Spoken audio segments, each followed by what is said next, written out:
Hello? Hi. So how many of you were here in the last seminar? Oh, you're going to listen to my joke again. I'm just kidding. It's almost over with. We only have one more, and then the weekend's over with. Who's happy? No? Because you got to go to work on Monday. Exactly. All right, well, hey, we have Chris Bernard. He's up next. Over the last 17 years, Chris has actually handled online and offline marketing campaigns.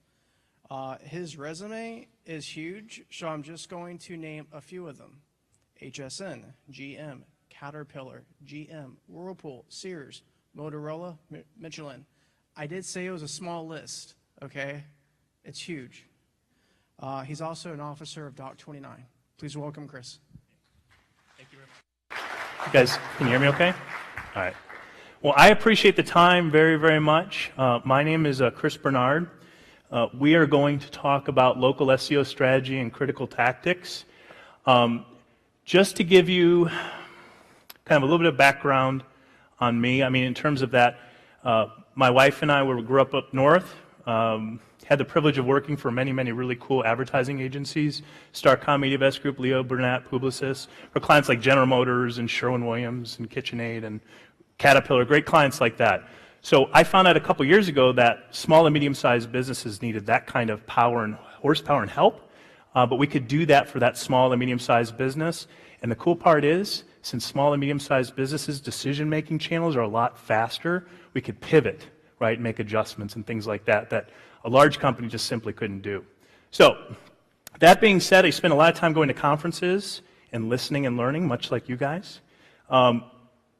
This is about local SEO. It all boils down to one key concept. Google says it's all about great and accurate content. Thank you very much.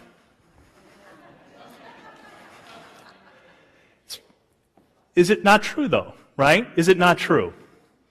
So we're going to talk a little bit about, before website development begins, how many of you are developers or designers? Let's get a little bit of a gauge. Okay. How many of you are on the marketing side? Okay. How many of you employ developers and graphic designers and things like that? Okay. Our agency, like this morning with Bill, we got to up our game, folks. Remember those two sites that Bill had up on the screen this morning? What were they? The threats, do you remember? Is anybody scared of these guys? Raise your hand if are they a threat to your business? Are you better than them? Are you better than them? Why? Why? Your clients don't know that. They know that they can spend a couple, $50, $100 online, and all of a sudden, they get the same product. Are you offering more than that? We're going to walk into some of those waters with you so that you understand that better. Our agency focuses and helps and consults on helping you sell to your clients better. Okay? We do that from what we call pre-game, some of the stuff. The exact same strategies I'm going to share with you today is the same process that we work either directly with our clients with or through other firms like yours to help your clients. Okay? And we partner along with that. Okay? And then we can also help do the work over a 12-month period or longer. Okay, so getting the work done. Copywriting, creative, design, okay? All of those things, search engine marketing, social media, right? Pay-per-click advertising. So we're going to talk about website development before it begins. We're going to talk about Google My Business. How many of you, when I say Google My Business, have come across that or understand that? Raise your hands. Everyone should. If you've Googled anything, right? I want to see hands. Like, I really do. I really want to see hands. How many of you understand where that crap comes from? Okay, after this is over, I want each and every one of your business cards. I had to go to Seattle to learn from the advanced people in order to understand the 3 different databases that power the 5 different properties of Google, which, by the way, don't necessarily talk to one another. I've got several examples of that, okay? I'm also going to, how many of you have tried to correct something for your clients? Is it easy? How many of you speak a different language? Okay. It's hard to communicate in many cases with people in Google My Business. I'm going to share some information that really, as far as I know, hasn't been published. Okay? I'll share that secret information for you. And then we're also going to talk about the top strategies for SEO, tools, techniques, talent. The same ones we implement, which, by the way, you can do. You can do it too. Okay? You don't have to partner with somebody, but you could do it too.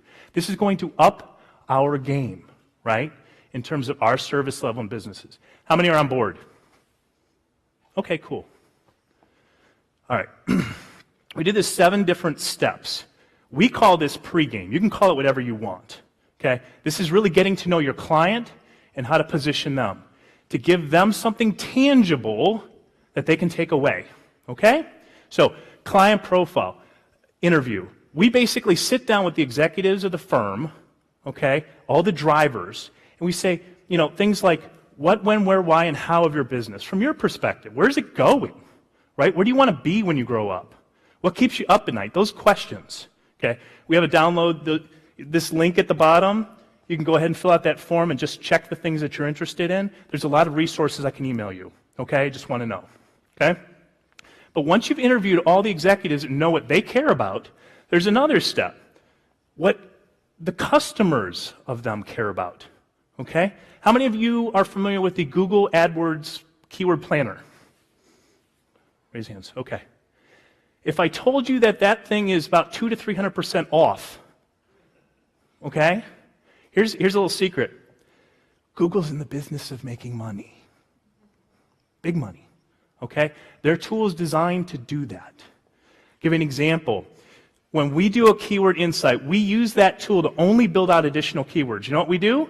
It's called Keyword Insight. Okay? We take all the potential keywords. Give me a business industry. Give me one. Lawyers, right? Let's say malpractice. If it's an attorney's firm, we will build out every keyword that client could possibly be ranking for. Build it out. Massive list, okay? We take all the cities, prefix and suffix. We do a phrase match. Okay, so like malpractice attorney, Sarasota malpractice attorney, and you do all those in a phrase match, and then you run an AdWords program against it. Now think about that. The massive amount of words that is. On average, for that one attorney's firm in that one city, we'll be testing 100,000 keywords in their market in AdWords. Small test budget, like $100, nothing big. Okay? You know what you get back from that? Nice little list of all the keywords that those people typed in that marketplace. You got it? Okay?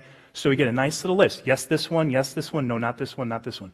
Their product, their service, their brand, their competitors in search. We get that data back. That's what I'm saying. That number one that Google is telling us in Keyword Insight, you know where it fits after you do this little analysis? It's 6, 7, 8, 9 on the list. It's still there. But you know what? 400% difference between that and the number one search term happens every single time. So that's the term I'm going after. What's funny, it didn't show up on Google's little tool in terms of Keyword Insight before. So what Google's recommending was now number 7 or 8 or 9 on the list. Number 1 wasn't even on what Google was saying to go for. You know what? You can search by one different field called cost per click. Take the same data. Guess what? All of a sudden the list looks very similar to what Google was showing us. Interesting, isn't that? So use Keyword Insight. We have a tool on our website. I can email that to you. It shows you that exact process of how to build out a keyword list and gives you the Excel to build it out. Okay? That little URL at the bottom. Okay? Resource mapping. If you're a developer and you're developing a website, know what resources within the firm, within the company you're working with, that you have. Do they have a social media person? Do they have a sales manager? Go talk to them. And understand what they do and what their interests are so that you can better spot opportunities to be able to work with them. It'll make your job a ton easier. Part of building a SWOT analysis, what we learned a little bit about Bill this morning, is this competitive, comprehensive, let's look at your competitors. You have somebody personally outside of your industry, go look at your competitors and map them in Excel. A lot of business owners have it up here. And they have a biased view of it, by the way. Okay? Have somebody outside the firm actually do this. So competitors. And then what's the interest on this side? That might be size of company. That might be unique value proposition. That might be number of people. That might be sales. That might be affiliates that they work with. That might be associations, whatever it is, money back guarantee. All those things on the left, right, that allow us to kind of look at this and then highlight what's important. This is how you do a competitive analysis. It's a lot of little legwork, but I'm telling you, in order to do that, you create then a SWOT, which is fantastic. This is another thing. How many people know the term marketing personas? Okay. With the exception of probably about 20% of our clients, when I ask them for a marketing persona, they don't have one.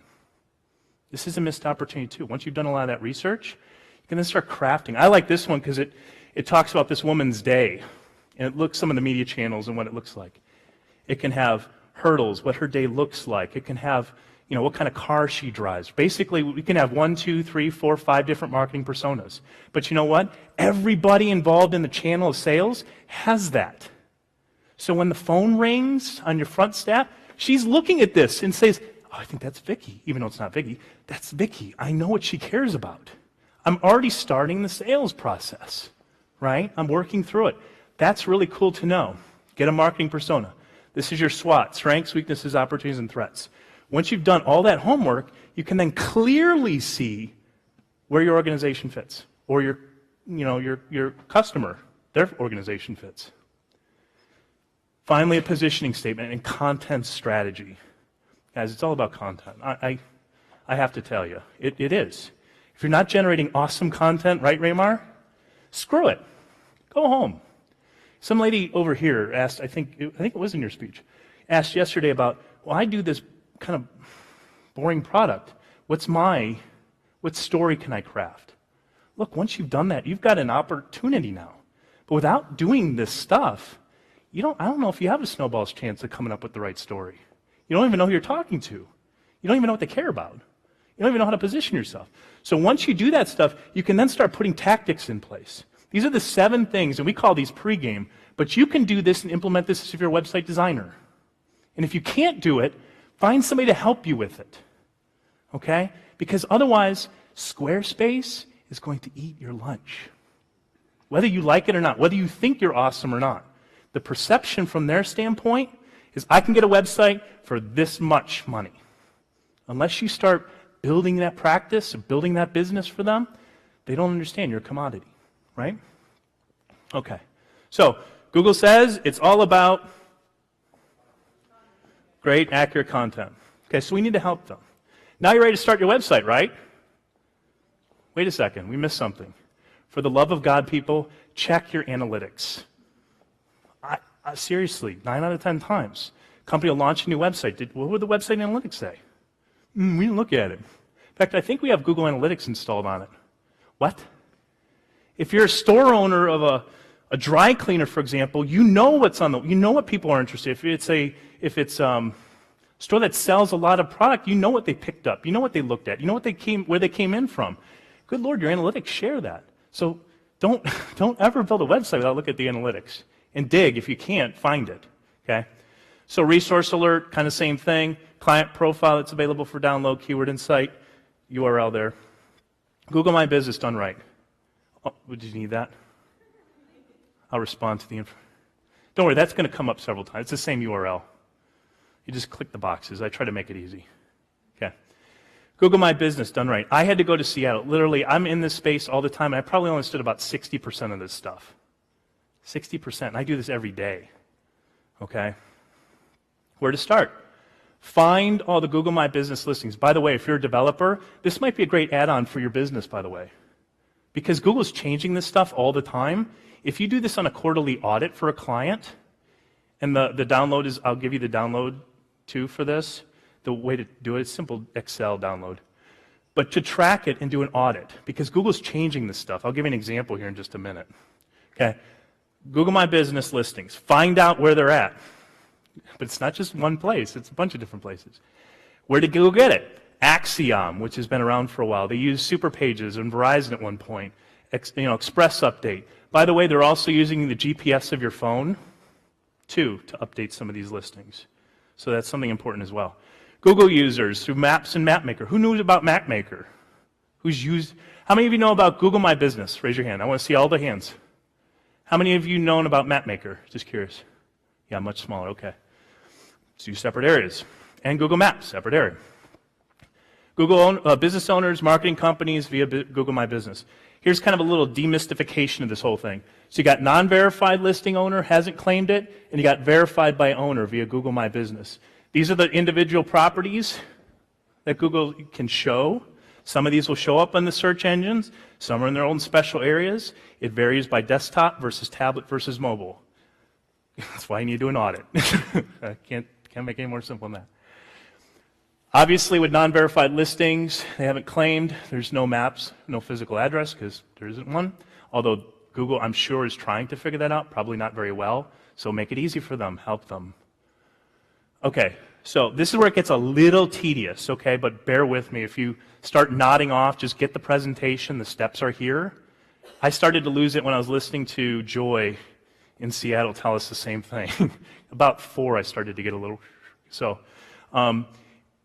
Google.com/mapmaker, search the city the business is in, and then variations. So again, this is just one specific area. This is MapMaker, okay? This is MapMaker up there. But do a whole bunch of derivations in that big search bar up there, okay, for business name, phone number, website address. So that's method 1, okay? Method 2, MapMaker, same thing. Go to edit and select a place, and then click around. I know it's a little bit of work. And for one locations, it's not too bad. Again, you can add value to the client because the client's not probably going to be doing this. If they do, it's going to be a mistake and you're going to get yelled at. So just do it proactively and try to build them for it in a proposal, a regular program, which is helpful to them and you. But click around because Google's got some of this stuff. You'll see names show up that you're going, why is that there? Help Google make their information more accurate, more reliable. And then right-click on the business and open up a new tag and edit it. Okay, basically it's that simple. Okay, but keep track of this in that Excel document.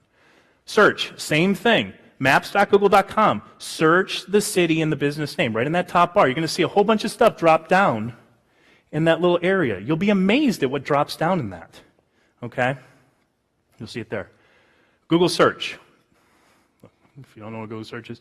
You see this URL here? This is stuff that Google is going out and trying to find things and bring it in a way that's helpful. Well, the problem is it doesn't grab it right. And I got another example of that real quick in just a minute. But do this search, this site:+.google.com, and this search query, and you're going to see different derivations of things come up. Make sure that they're presented the way that you want, or your clients are presented the way that you want. Otherwise, you got duplication, all right? I'm going to tell you how to fix some of this in just a second. And again, open each one a new tab, and there's directions here in just a minute. But this one just came out last month. So basically then, doing a similar configuration search with the /maps plus the phone number, again, you're going to see different things fall out. Again, just another way of auditing this stuff. So why both? Well, verified listings don't have a +.google.com. You want to know if Google hasn't created that page somewhere else. You may not know about it. So you need to bring those things in alignment again. Otherwise, it's hanging out there. Your clients might trip on it. And the same thing. So when how many of you have seen this where you click the Google, the plus, and then all of a sudden you get the map area and you can click it? A lot of times that data is wrong. And I'm going to give an example in just a second here.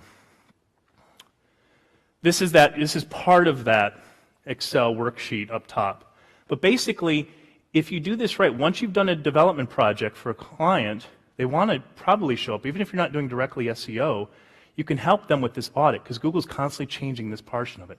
And by the way, a lot of this crap is at that top third and on that right side of Google search. So even if you're not an SEO and you're just a website development, this is a great way to keep them at least consistent, right? And make sure that this is done quarterly or semi-annually so that they're benefiting from it. And then again, keep track of it. It's not verified if it says claim this business. Oh, by the way, use a URL, use an email password that they're going to use as the client, represent them. Okay, don't put this under your own. Resource alert, same thing. Go to that form, we can get that audit template to you. All right, little technical. I may not go through this. You can see it, I think. So the only way to tie some of this stuff together, How many of you use view source like regularly? It's almost a sleep feature on your brain. Yeah. So right click on it in these areas, whether it be map maker or maps. You're going to see in red what to look for so that the businesses that you know are the same. That's the only way to tell that what you're looking at in this listing on MapMaker is the same or different than the other one in Maps. I know it's weird. Google's not helping you, so you have to do stupid things like this. Okay? Oh, and by the way, your stuff gets overwritten too. How many of you tried to fix something in Google, in Maps or whatever it is, and then you get like an email update that says it's been updated, and then a few days later you go check and it's wrong again? Yeah. You see, you have people editing this stuff and they don't necessarily know exactly what's going on. So you're going to have to audit it on a regular basis. Same thing here, and Maps, the CID, and then MapMaker, that one as well. Okay? And a little note there too. Okay, so what do you do with that? Fix it. Okay, so in MapMaker, have a process in place. Go look at the categories. Go check the formatting and the address. Very important, by the way. See additional business names. And then in Maps, reviews, photos, those kind of things. Check mobile too. Here, this is interesting. I was doing this. Here, Brand Management Labs. They're in Sarasota. They just moved from down. Oh, you can't see this. Well, that's interesting. Weird. Okay. That's odd. Well, my tech guys are not here. All right, so what's interesting, Brand Management Labs, if you look it up at Brand Management Labs Sarasota, on the desktop, I have on the right-hand side of my page the right address, because we did that, and everything looks copacetic, and even when I click the map, it's okay. But you know what? I take this device out, this one here, okay, and I do that same search, Brand Management Labs Sarasota. The address is absolutely fine, but you know what? It's hyperlinked on here. So I click, even though the address is right, I click that hyperlink, you know what it shows? To the new address? The old address. So not only, I almost need to edit this, and I don't know if Joy knows about it, but they're different. This device is pulling different information than that, your desktop. So there's a lot of work to be done, people. A lot of work to be done. So, and there's plenty to do. And your clients don't know this. That's why you're here. Okay? Oops. Did I do something now? I'm not on it. Oh, there we go. Got it. Good deal. Okay, so common rules people break, and they break them all the time. So, multiple listings for the same business. Unless you have multiple storefronts, don't do this, people. Okay? Keyword stuffing. Oh, by the way, it says keyword stuffing in the business name, so how many of you seen that? Like, okay, where you do a search for something and you see the keyword multiple times from the same location even, potentially? Not good. That's bad, and we can report those people to Google. I'm going to show you how to do that in a minute. Okay? Because when you're audit, you're going to find those. And that's just, if you only have 10 spots and you represent the one client and you have 9 other people doing spammy crap and there's only one legitimate business there, you want to fix that. Okay? It's helpful to your clients. Keyword stuffing still kind of, this is where I'm going to walk a little gray hat with you a little bit. It still works, by the way. Like, to put in the keyword in the business name, that's not Google standard, but it still works, by the way, in helping with rankings. So you didn't hear that from me. Okay, saw suspension. So you screwed up. Basically, your listing becomes unverified. And in some cases, it doesn't have to be anything that you did intentionally, right? So the URL is a redirect, the business names contains a keyword stuffing, and like putting the keyword in there once is probably okay, but building up on it where it's multiple times and things like that, not so good. Okay? Also, multiple listings for the same business, because Google's turning stuff off to make sure their listings are better, right? And keeping the ones that are supposed to be good. But they don't know which ones are good and which ones are bad. Okay, so basic action step, create a new Google account, re-verify the listing. Hard suspension. Look, the address is virtual. Google's trying to clean this up, especially with the mapping stuff. The business doesn't exist. It might be spam, whatever it is. Go reference this article in Search Engine Land. It's very helpful to help you figure out how to get that fixed properly. Fighting spam. This is what I'm talking about in terms of the same crap. Toronto SEO group, right? They're not named that. They're not named that.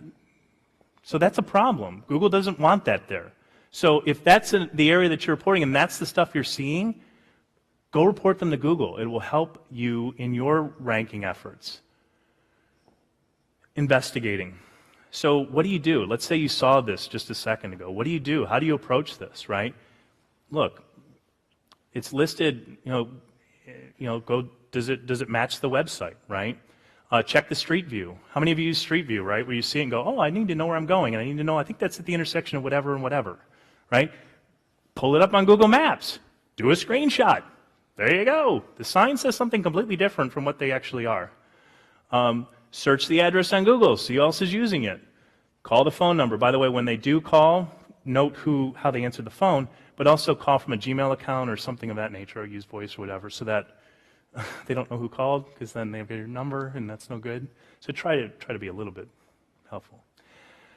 Business name, check what's on the signage, right? Either drive past or whatever it is. How did they answer the phone? And if you're in the medical industry, a lot of cases, this isn't the only one, but there's other sites out there to kind of help kind of authenticate what their name of the actual company is. Where to report them? This is the list right here. Okay. How to edit. I'm not going to cover this. Is pretty straightforward. Okay, here's the information. If you try and call phone support, usually if I have a problem with people, like, I don't know, I use GoDaddy sometimes. It's better to call them and get the answer, at least from mine. Sometimes I'll fire up a chat while I'm waiting for them, and I usually get a pretty good answer. This is the same way. Their phone support sucks. Google knows about it. They're working on it. The product guy is standing right in front of me telling me that, yeah, we have some challenges there. Yeah. So the best way to do that is that first one, actually, Twitter. The guy's name, there's one guy that answered. That's why it doesn't leave this room, okay? Because it's one guy. I was told, like, sworn to secrecy on this one. His name is Mike. So when you tweet to that, all right, you know who you're talking to. Mike is in California. He's actually answering those tweets. So keep in mind when you actually write him, that's in Pacific Standard Time. So that is the best way to do it. And then you don't have to worry about trying to understand what's being spoken, different time periods, etc. You can just get your stuff done. You mentioned attorneys, practitioners, anybody that who's public facing can have a Google presence, okay, under an organization. Did you guys know this? Did anybody know this? So the right structure for that is kind of like this up here with Allstate and ABC Dental, where you have the name of the company and you have colon and then the name of the physician, doctor, attorney, whatever it is. We'll get into a little, there's a screenshot I have after this to make it a little bit easier. But anybody who's public facing is allowed. And this is helpful because a lot of businesses, it's a people business, right? We deal with people. So at the end of the day, those people that have patients or clients and they're facing on that can use this. And by the way, do it, okay? And you can use their page, like if it's a physician or an attorney, you can take them directly to that page on the website. That's a helpful user experience, right?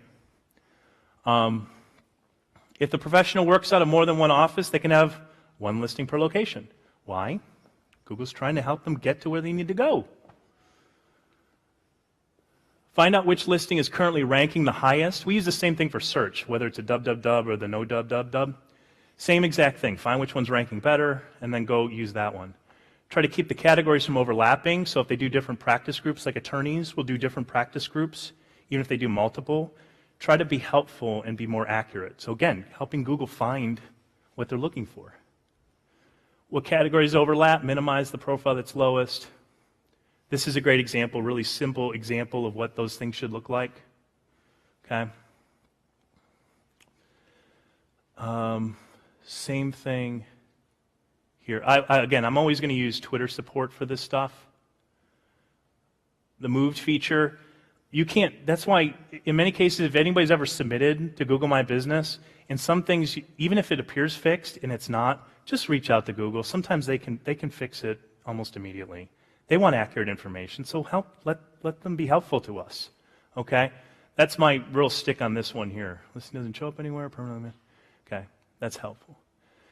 This one here is interesting because on the website, we have hours here, and Google kept changing it. They kept changing the hours, even though we were stating that these are the hours, and Google is constantly adjusting it on the right-hand side. Big problem here. Google's little spider had a little bit of a challenge with Tuesdays being a slightly different format. Okay? Oh, and by the way, that doesn't always just occur that way. We were up in Ohio last week. I was at the shooting range, and I'd never been there before. So it said on Google, when I did the search for it, it said they're open until 9 o'clock. 9 o'clock. So I'm like, cool, that's a Sunday. I can get out there. So I get there at 8:13 thinking I'm good, and they're closed. Like, what is the deal? So I go to their website, and sure enough, on the left-hand side, on the bottom, like any other good developer, making sure the stuff is right there where it needs to be, the hours said, close at 8. Right format and everything. Right format. But you know what my hypothesis is? Google's using this little phone in the GPS. Just because they close at 8, they may not be finished up at 8. So when you look at that little chart, remember the hours that they're most busy, it says the average person's here only an hour and a half or 2 hours. They're using that stuff. That's why they said they're open. You believe that? So instead of them looking at the website, they're using their GPS data to override that stuff. You think audits might be important?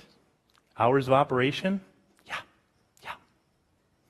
So it says citation. How many of you know what citation is, structured data, all that stuff? Dude, make sure there's a couple tools at the end of this. How much time I got, guys?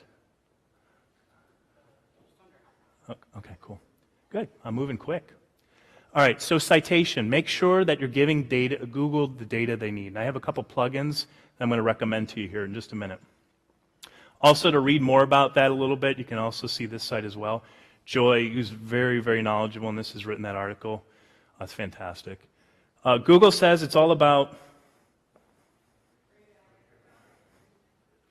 That was very weak. I know we're almost over here, people. What is it? Google says... That's better. All right, so in terms of search, our agency really focuses on local search, obviously. But I'm going to give you, how many of you are SEOs? How many of you, all right, so, go ahead, tell me again, how many of you are SEOs? Okay, so some of these don't apply to you. For you designers, it's important to at least know the concepts. How many of you are content writers? Raise your hands high, because we love you. Okay? How many of you are aware of the principles of SEO? Okay. Here's my little tip for content writers. Please, for the love of God, ask the person who is hiring you for those marketing personas and get a little bit of data. We had an attorney's firm. We have an attorney's firm. They work in three different states. They have 500 attorneys. They hired 10 bloggers. 10. And I'll change the person's name just for fun.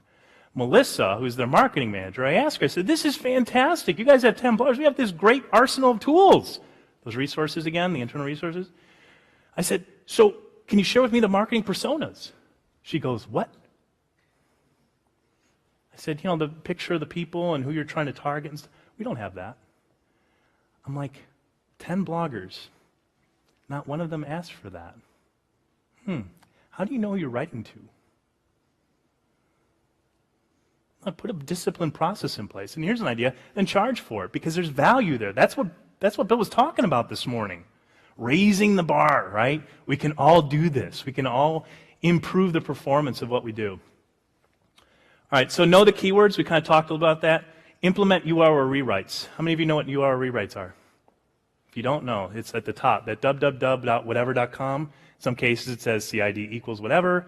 In other cases, it's that post stuff that we were talking about with the keywords actually in there, or the name of the blog post, right? That's helpful. Google looks at that stuff. Pretty amazing. But it needs to be there.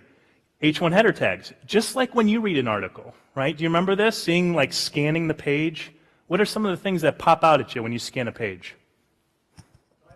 Titles. What else? What else? Subtitles. What else? Bullet points. What else? Symbols, bolds, images, graphics, right? That's what Google's kind of looking at when they scan down a page. The stuff that your eyes kind of go for is the same stuff that Google's kind of looking at. Okay, so if you're mindful of the keywords, and you're mindful of the, not that you write content towards keywords, write content for the content, but be mindful of the keywords. Does that make sense? Okay, So implement URL rewrites. Use that's that H1 header tag, that big bold thing at the top that identifies the title. Okay, 1 to 3 keywords at most, and it can be similar keywords, right? So like car, used car, used cars, right? You know, used vehicles, whatever it is. They're kind of closely the same concept. Keywords. Okay, each page 2 to 3 major keywords at one time. That's it. Use the keyword in the rich title tag and the meta description. Some people say metadata. How many of you say metadata is still important for search engines? How many of you? I don't know why people say it doesn't. Is click-through important in Google? Where does that impact it? The descriptions. You have to go find the best ones. By the way, if you can use that keyword insight stuff and test multiple variations in your pay-per-click program. So if I'm focusing on this one keyword, right, I can test version A, B, and C of that copy. And if I'm showing this, all of a sudden version B pops out, so B is shown more, right? If I have 3 different versions of ads, so number of years in business, and money-back guarantee, and waiting for your call, whatever those 3 different call to action items are, or interest points, and B is always popping on my pay-per-click, which one should show up in my organic description? B. Yeah. We need to be doing that stuff. It elevates our brand. It elevates our business. Okay. Bold your keywords in the body. Just like you, when you go through and read an article, what stands out? Bold stand out. Make sure they're there. And by the way, there is a difference between, what is it? What's the other one? It's not bold. But some CMSs in WordPress, strong. That's not treated the same. I don't know why. It's not treated the same. So you may have to actually switch to that HTML thing, go find them and replete them, or if there might be a plugin or something that overrides that stuff. I don't know. All I know is they're not treated the same. Okay? Make sure they're bold. B. Okay? Use alt and title tags and images. You guys know about this, right? There are little descriptions that tell us what that image is. Important. Okay? By the way, use like, and we'll talk about this in a second, like Web CEO, some of these tools that will help you if you're doing it too much or too little. You can run that stuff. Keywords in the copy 2 to 3 times consistently. Again, just be mindful of the keywords. Make sure it's near the top. Your URL rewrites, make sure the keyword's more in the front. So whatever.com/hopefully keyword dash something else maybe. Okay, keyword further this way. Okay? And make no excuses. To be honest with you, if you know even a little bit, you can do amazing things if you're just mindful of the keyword and just simply integrating it properly in the content. These are the same strategies that we do as an SEO. They're not hard. But it all comes down to just doing the work. And by the way, you can bill for it. Google says it's all about great content and accurate content, right? Couple plugins I can recommend to you. Who uses Yoast? How many of you have done websites?